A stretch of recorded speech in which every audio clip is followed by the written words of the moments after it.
to help for a second? Yes. How do I do it in the present mode that I see my notes? Oh. Here?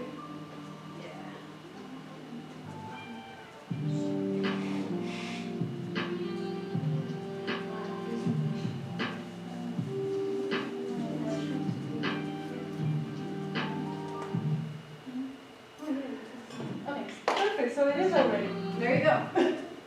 Oh, that's fun. I love it when I don't do anything. I know, right? And then everything works, right? Yep. Okay. Well, hello everyone. Very happy to be here again, and very happy to present on probably one of my favorite topics on language teaching and learning. Just to let you know, if you don't, I'm Anna Shkirova. I'm a teaching assistant of Russian and PhD student at the College of Education. And today I'm going to present effective methods of multimedia instruction in a foreign language classroom. We're not going to look at that many effective methods of multimedia instruction, but we're definitely going to touch upon some very important theories behind and multimedia instruction and what we have to consider when we create them. And also, we're just going to see how it's going to work in practice. So just to let you know, this presentation was also adapted from Michelle Roch's presentation with whom I took a class at the Educational Psychology on Teaching and Technology, but I incorporated it in the language, in the foreign language instruction, with her permission. Okay, so the purpose of this presentation. Well, first of all, let me tell you that the world of effective multimedia instruction grows so intensively, right? And we use it every day. But how often do we think, how does it interfere with students' goals, their learning, just in general, their interests, their ability to learn language? You know, because sometimes we create a multimedia instruction and we think, yes, it's definitely going to work because it works for me. But then, how often do we really consider if they feel okay with that? If they feel fine about the multimedia instruction? Maybe they don't like multimedia instruction at all. So these are very important questions that we have to consider before we create anything related to multimedia instruction. So in this presentation, I will try to explain you first and foremost that we should consider the ways that we implement the technology into the classroom and only when the effectiveness of it. So it's not really the presentation of, oh, here, look at this wonderful methods, you should definitely use them. But actually, the thing that you have to consider before you apply these methods into the classroom. So, the purpose of this presentation is to talk about cognitive load theory, which provides efficient methods for multimedia instruction, as well as highlight the several tips on how to effectively using the most I would say, useful multimedia tool as a PowerPoint. I know it sounds so simple and naive, but believe me, as language instructor, we still use this multimedia as the most common tool in the classroom. So let's review. The ultimate goal for all of us, for language teachers, is to ensure that students encode new information into long-term memory. So this is the model, and it's called also the information processing model that shows the common features of our memory. So first of all, our students get the sensory input through the instruction. It goes to the sensory memory, and if students are not paying attention to this information, the information is lost. If students pay attention to this information, it goes into the short-term memory. But the problem is here that if the information is not processed in the short-term memory, or if it's overloaded with excessive information, it's also not going to be stored, even in the short-term memory. If it does, then students encode the new information and then it goes to the long-term memory. I need to get the clicker, I'm just so not used to that. I just like to walk, make my steps. Okay, so the cognitive load theory. Cognitive load theory proposed by John Sweller and his associates focuses on the role of working memory in instructional design. So one kind of instructional design is multimedia instruction, which refers to the use of more than one medium. For instance, words and pictures that are used in the classroom to enhance students' learning. From the cognitive load perspective, meaningful learning depends on active cognitive processing in learners' working memory.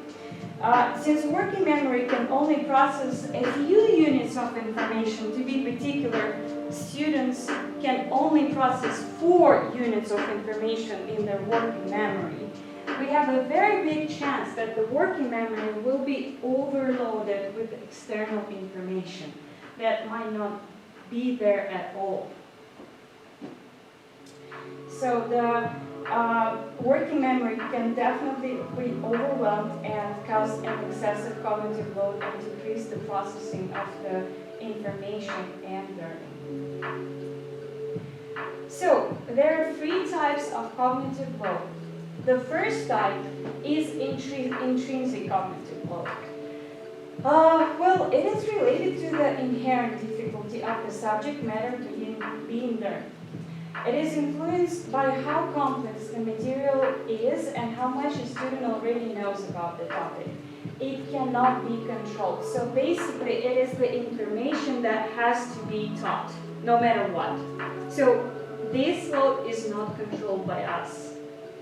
The second load is extraneous cognitive load, which is basically, unlike intrinsic load, is something is related to how the subject material is presented rather than its inherent difficulty. And as teacher, we can either decrease it or increase it. And this third load, probably one of the most important load, which we don't really use that much in our classroom, is related with learning strategies. In other words, it's relating with how thinking of the new material will be applied into practice and how students can use the strategies that will encode new information from the working memory into the long-term memory. So here's the perfect example of the cognitive load. Which one do you think is the best one in here? There are 3 types of cognitive load. Which one do you think will work the best for students' learning? So again, let's remind, this is the blue one is intrinsic load. So it's basically that can be controlled. It's the material that you have to teach. The orange is extraneous load. Basically, it is how the material has to be taught. And the green one is germane load, which is basically the strategies that you use for students to encode the new information. Come on, which one is the best? Yes. I'd say the one on the far right. Which one? One on the far right. This one, Yeah, right? yeah. Why do you think it's the most efficient one? Well, all of them are equal on the blue. Okay, That's blue is like- not controlled, right? Yeah, We yeah. can't right. control this information, okay? But that's the only one that has the germane information. Exactly, it does have the germane, but also what happened with the extraneous load here? Well, that was also reduced to just because that's like the how, right? The teacher. Exactly. So the thing is that when we create our presentations or any kind of multimedia instruction or just instruction materials, we often, we can't control this load, so it's the material that we have to teach, and then we put this much on how the material is actually taught. So, sometimes we insert pictures, multimedia, and that works wonderful, but then do students really process this information in their working memory? Do we really incorporate enough strategies for them to do that? So let's have a look on. Yes. Yes. I'm getting cognitive overload. This is a good one. I like that. Okay. So basically, freeing available cognitive capacity by reducing extraneous load will not necessarily result in increased learning unless the freed resources are directed to the activities that are relevant to the information acquisition. So, how the mind works in multimedia? There are several assumptions. According to Mayer and Moreno, by the way, Moreno was a professor at the educational psychology for many years at the University of New Mexico, and she had done so much work on the cognitive load theory. Unfortunately, she passed away, but University of New Mexico is well known exactly for this development of this theory, so it's very interesting. So there are three assumptions. The information is being processed in the sensory memory through dual channel. So it's basically auditory and visual. Auditory channel refers to spoken words and visual channel refers to written words and pictures. Well, processing of information in working memory is very limited, as we already mentioned. And learning needs active processing of information. Let's see the example. What if I will stood up here and just read this slide to you? How do you feel? How the mind works in multimedia. First, the human information processing system consists of two separate channels, an auditory verbal channel for processing auditory input and verbal representation of the visual pictorial channel for processing visual input and pictorial representation. How do you feel? Good? Well, I stopped listening. Yeah. You did? I Why? didn't like the first two words. Yeah. Why? Isn't it wonderful? I put it on the screen, I read it to you, there's so much information coming, no? How do you feel? Leslie, how do you feel? I mean, I'm getting the same information through two channels, so. Exactly, yeah. right? So, do you feel that it's a little bit heavy? In a way too heavy and in a way not heavy enough, I guess. I can tell you what happened. You're trying to listen to me and read the words on the same slide. So basically, it's auditory and visual. And what is exactly on the screen is exactly the same as what you're hearing me saying. You are spending unnecessary effort to trying to combine or match these two. So basically, this is the most simple way to explain what cognitive load is. So there's another thing that happens too, like a lot of people say, oh, don't have the same words on your PowerPoint Exactly. as what you say, but if you make it really different, and I'm listening to one thing totally different from what I'm reading, then I don't get anything. Well, it depends. They say it depends. It depends how much information you will incorporate in one slide. And it depends on what kind of points what bullet points you will put into the slide.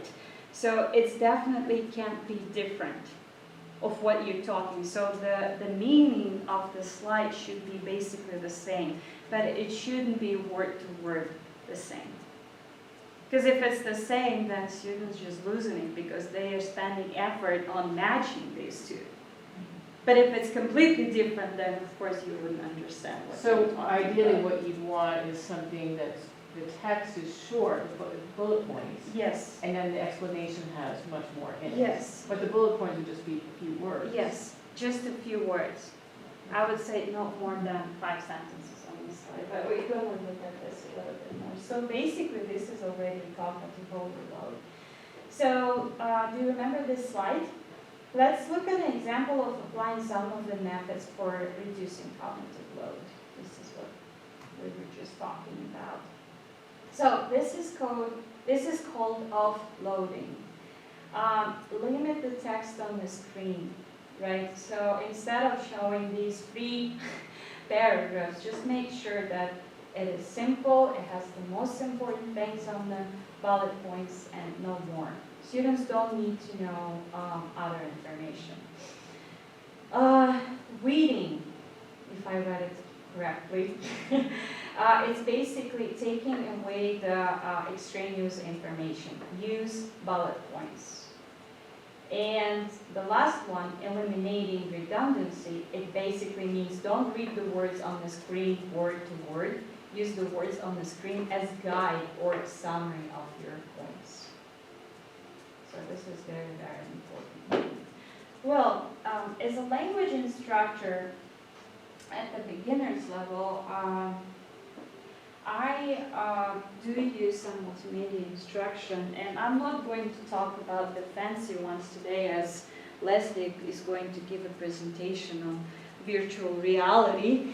My presentation is much simple, yet it is very important because it's the most common multimedia instruction in foreign language education. It's called PowerPoint presentation.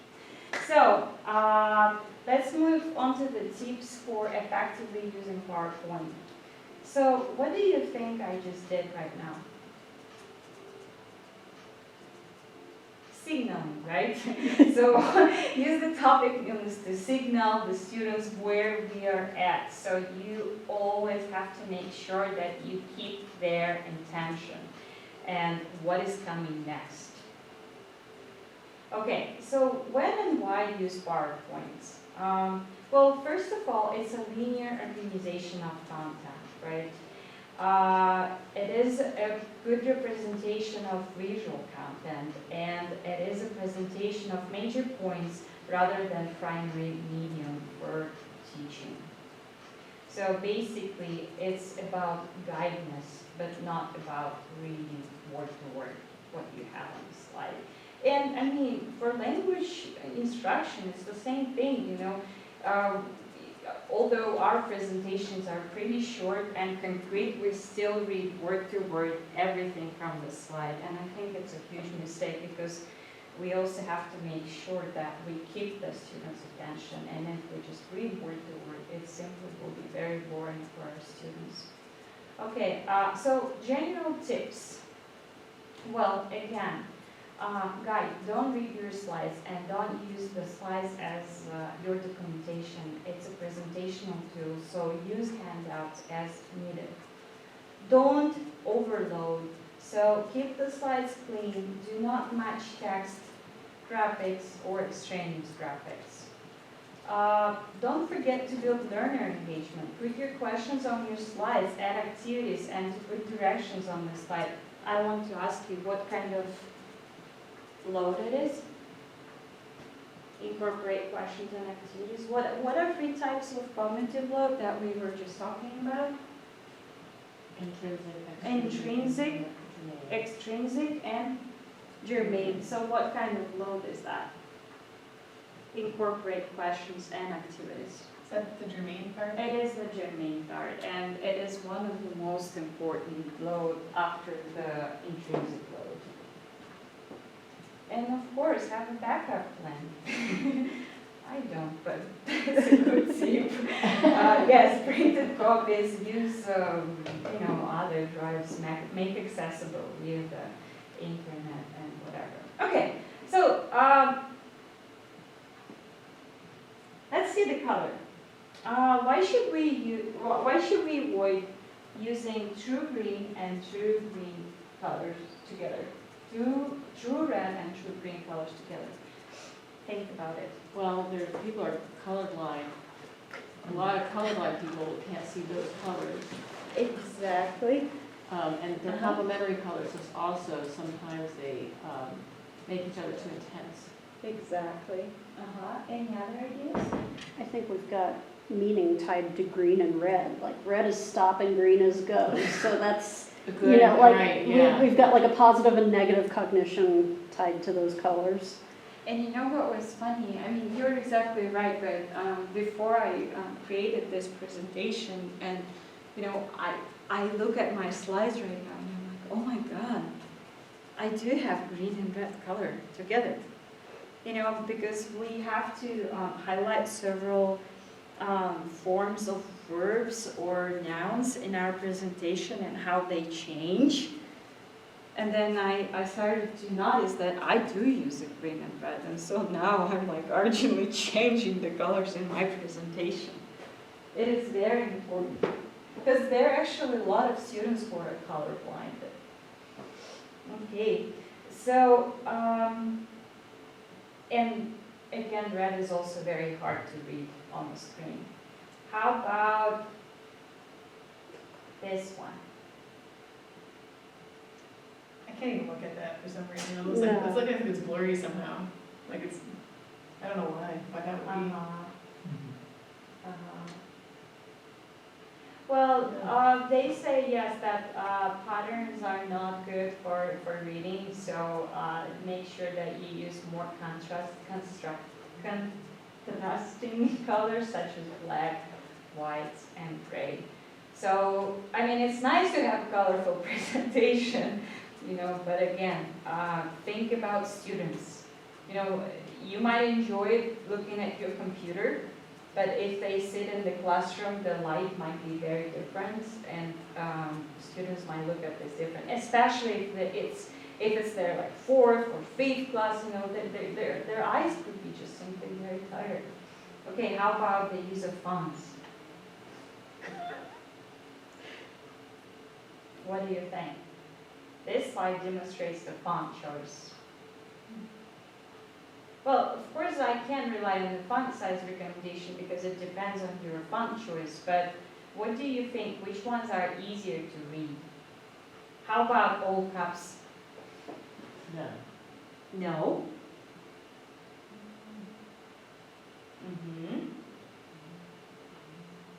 What do you think?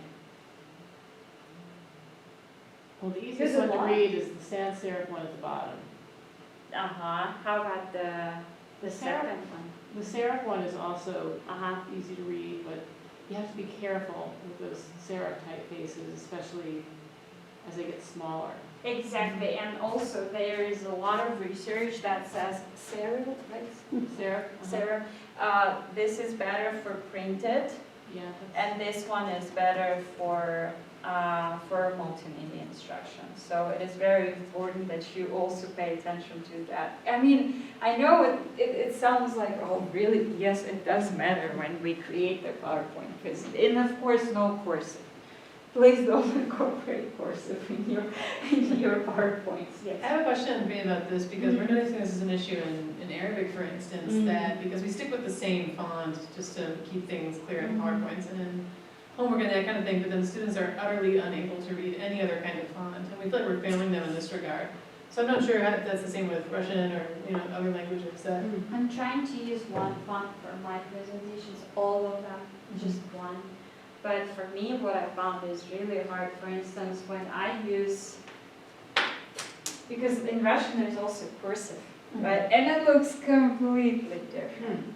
So I never incorporate cursive in my PowerPoint, I always write it down. So that's why I value this language lab so much too, because I can basically use the space so in such a good way. So then when you write, you use cursive to introduce students in that sense to the font? Yes, I always write in cursive here on the board with my hand, and here they only see this kind of font, not the other ones. And of course it is not easy for students because they try to match it, right? So it's additional cognitive overload. But yes, we're trying to work it. So, and the last one again about the use of fonts, please make sure that you look at the presentation from the end of the class. Because if you see it, it doesn't mean that students who sit at the end of the class, they see it too. Okay, so this is one of my favorite topics, use of animations and transitions. I've been in many language classes in my life, and I can tell you that language instructors, since they are teaching such a creative subject itself, languages, they like to make it very interactive, maybe too much interaction. And so, again, please remember that they are effective, definitely, because they gain students' attention, but we have to make sure that this attention still is directed to the learning material rather than paying attention. Oh, what a wonderful dog is that, how cute, right? So it definitely, just remember, it definitely have to have a purpose. So don't incorporate, oh, this is a beautiful flower, I'm going to put it at the right corner of the presentation, just to make students smile. Okay, so graphics. Look at this graphic. What do you think about it? It's hard to see the detail. The details, okay. Oh yeah, you can't, it's hard to match the numbers, I'm still looking for And you number only two. have, sorry, you only have 3 things. No, yeah, it's just an example, Pam. It's just, I could have done like the whole list, but I just wanted to give the example. Here's the house, right? Like, because we're learning, for instance, we have a topic house. So here's the house, and here, numbers, looks really good to me. And here I just list the numbers with the new words. So, I mean, for language educators, it just looked, wow, that's good. That's really good. What do you think it creates for students? I think I'm confused because if I don't know what the word is, I'm not quite sure what the number is related to. Like number 9 I'm looking at and going, is that the living room, the floor? So you basically have to switch your attention from one part of the slide to another, and constantly going from one part to another, from one part to another, right? Mhm. Then you're losing what you have to learn. So they say that if we are incorporating graphics into our PowerPoint or any other multimedia instruction, then make sure that when students look at the graphic, they don't have to look at another location, and they don't have to match these two, because it's basically another cognitive overload. Instead, I know it's not a good presentation because it's just for picture. I know it has red and green. I know. It was really hard to find one. In Russian, it was hard to find a good picture because I would never put this one for my students. But I just wanted to show you this strategy, which is called aligning. So basically, if you use a picture in your PowerPoint and you want students to look at the vocabulary or memorize the vocabulary or work with this vocabulary, then you definitely have to make sure that each word on the picture has a word. So it's not labeling. Oh, it is labeling, but not with numbers. So It is called aligning. Oh, I like this one. How do you like it? This is the famous table of Russian case endings. Singular only. So just imagine there's another one. Leslie, what happened? Too much info. Oh, really? You lost me. Why? I mean, well, it's only 6 cases. Looks so good to me. I've been in many classes like that where instructors just pull out the slide like that and, okay, ask me questions. Let's go through that together. And I'm like, okay. So what do you think? Isn't it pretty? I mean, really, it's so pretty. It's a lot of work, and you see it has prepositions, the font is wonderful, you can see all of it. But the most important, students are not scared to learn Russian at all after they look at that. This is definitely cognitive overload.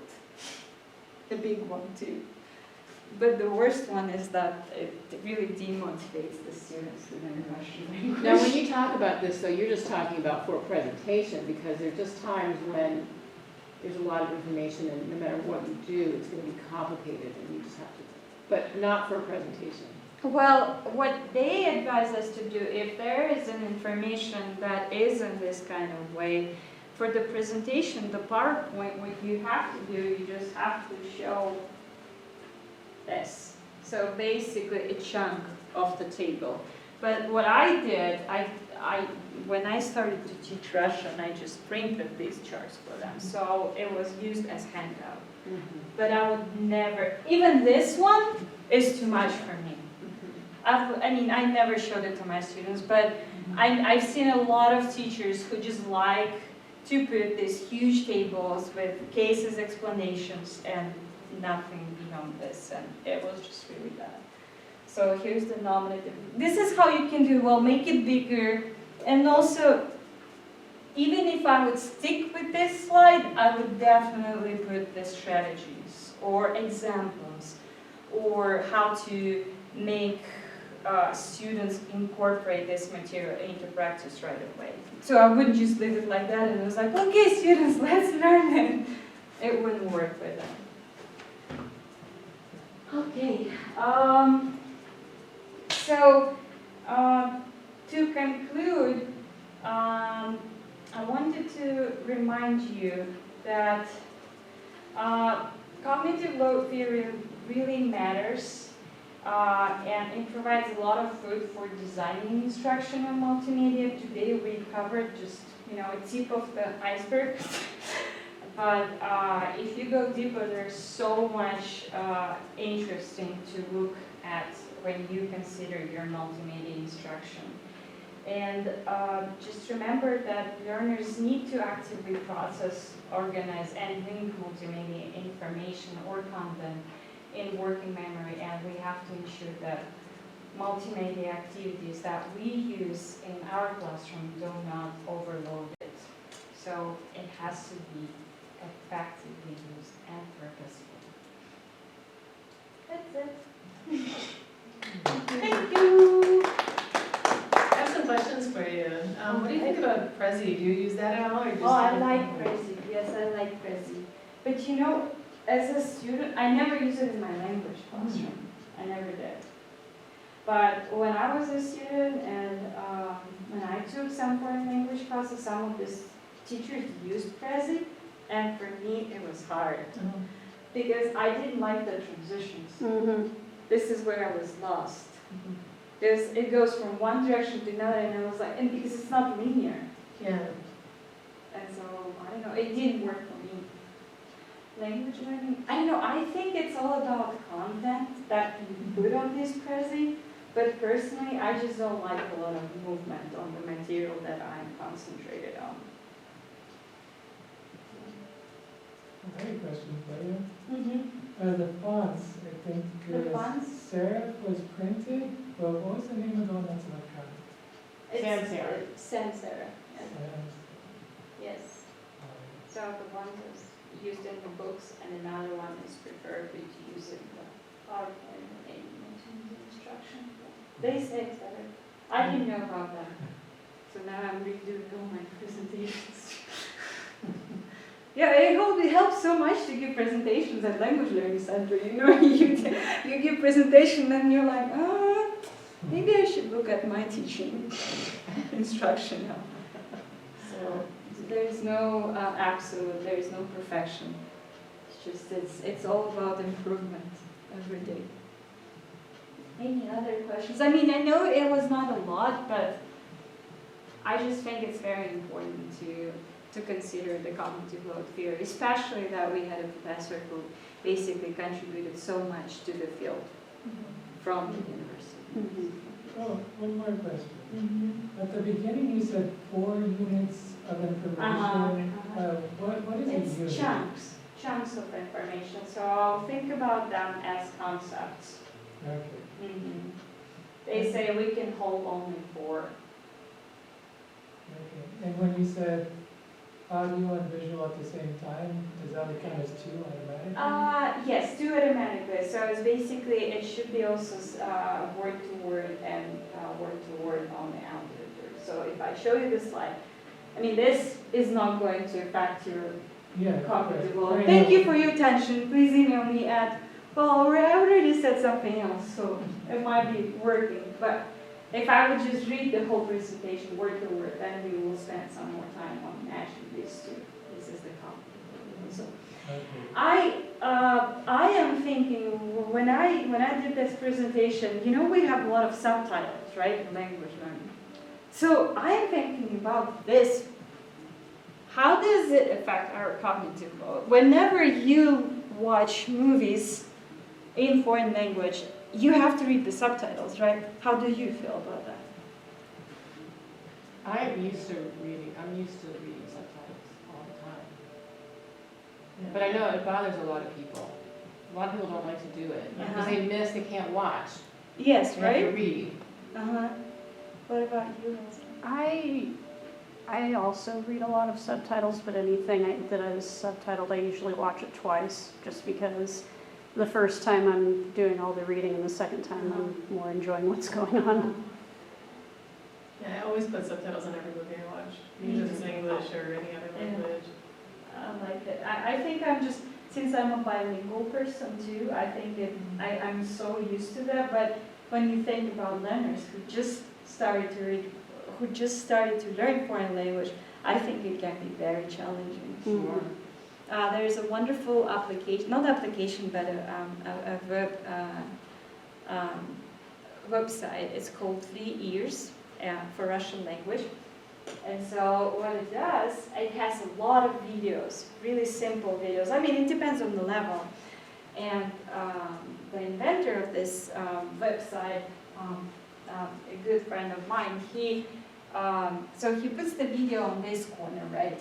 And then here we have the subtitles for everything that the video is talking. But then it has video, audio, and word-to-word representation. And you know, of course I send it to my students and I say, this is a great resource, but I'm Russian. I don't have to look at the subtitles because I just listen to that, right? And I'm like, wow, this is amazing. And then one of the students came to me and said, Anya, I mean, it is a great resource and I can watch it like for 20 or 30 times one episode. But then I feel so tired because I have to match all of this together. So you see, we think as native speakers or just speakers who speak it well, we think, oh, it's okay. No, we have to consider these things and challenge. More questions? I can't think of what it was. Oh, do you ever assign multimedia as homework, and what do you think about this? I like to assign multimedia content. But, I mean, it depends what. Like YouTube videos? Like Duolingo? Like what in particular? Like, for instance, if you ever assign, I don't know,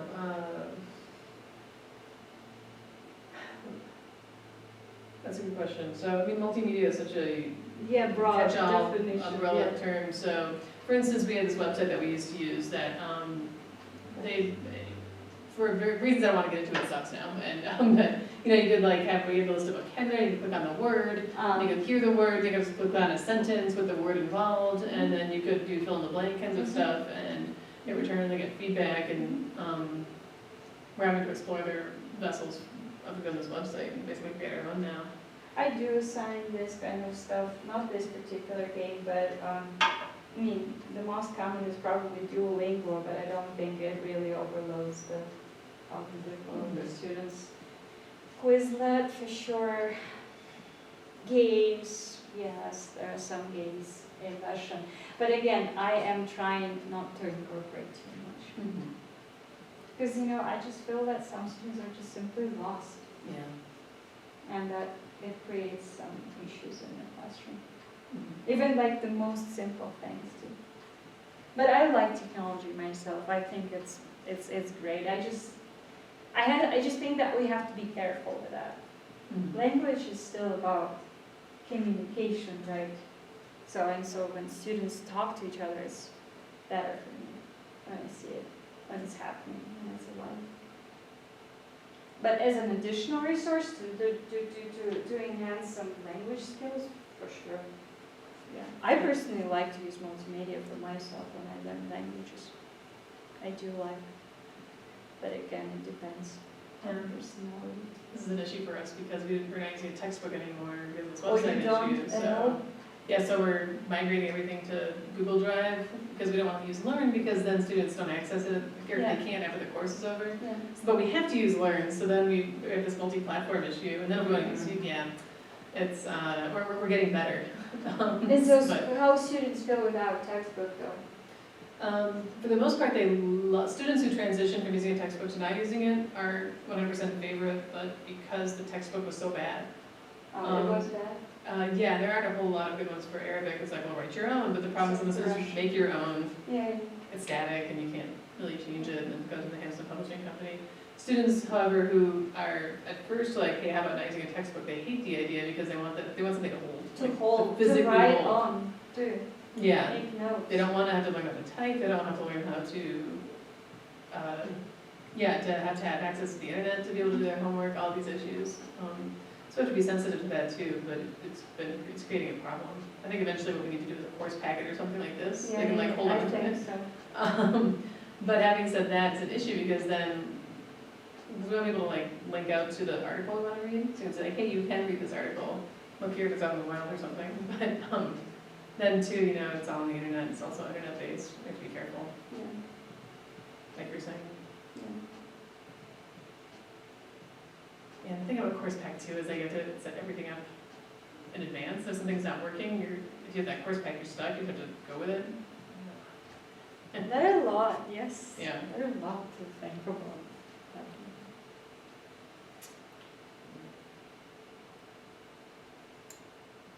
Well, thank you Thank so you. much, Yeah. Anya. Oh, did you have a question? No, Oh. I'm applauding. Oh, okay. Thank you, Thank you so much, Anya. It's Very so interesting. nice. It's so nice because every time I come here, I become a better teacher. It seems to me that I give my presentations.